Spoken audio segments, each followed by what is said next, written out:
Praise the lord. అలసిన వారిని ఊరడించు మాటలు. జనవరి 31.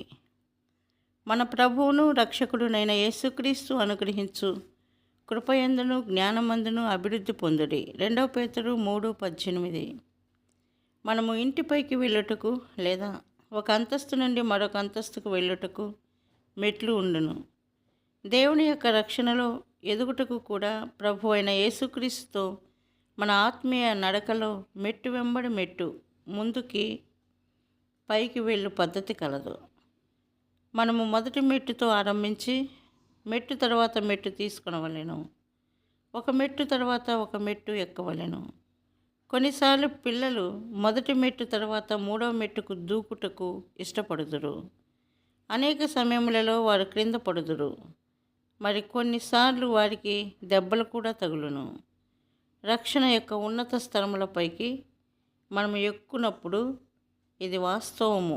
నిశ్చయముగా మనము ఒకసారి ఒక్క మెట్టునే ఎక్కవలెను, అడుగునే వేయవలెను.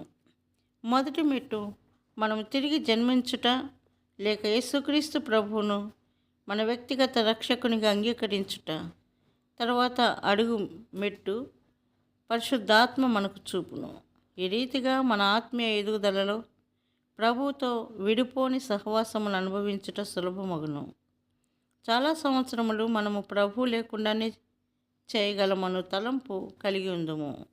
మన సొంత తెలివి, జ్ఞానము, వివేకము ద్వారా మన జీవితమును కొనసాగించగలమను నిశ్చయతను కలిగి ఉందుము. అనేక విషయములలో మనము ప్రభువుకు మొరపెట్టవలెనను తలంపు ఎన్నడూ కలిగి ఉండము. కావున ఘోర పతనములతో ముగించుదుము.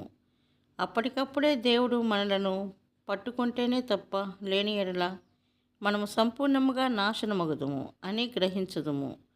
మరియు ఈ లోకములో కానీ రాబో లోకములో కానీ ఎలాంటి నిరీక్షణ ఉండదు. ఈ రీతిగా కొంత దుఃఖ పరిస్థితి లేదా మరి ఏదైనా తీవ్రమైన అనారోగ్యము, దరిద్రత లేక ఏ ఒక్కరినూ వారికి సహాయం చేయలేని నిస్సహాయ పరిస్థితిని బట్టి లేక మానవ ఆదరణ అంతయు వారి ఎడల తప్పిపోయినప్పుడు జీవితంలో బాహ్యముగా కానీ అంతరంగికముగా కానీ గొప్ప నిరాశను బట్టి వారిని పాపము యొక్క ఏలుబడి నుండి ఏ ఒక్కరినూ విడిపించలేని పరిస్థితిని బట్టి కొందరు మొదటి అడుగు తీసుకుందరు.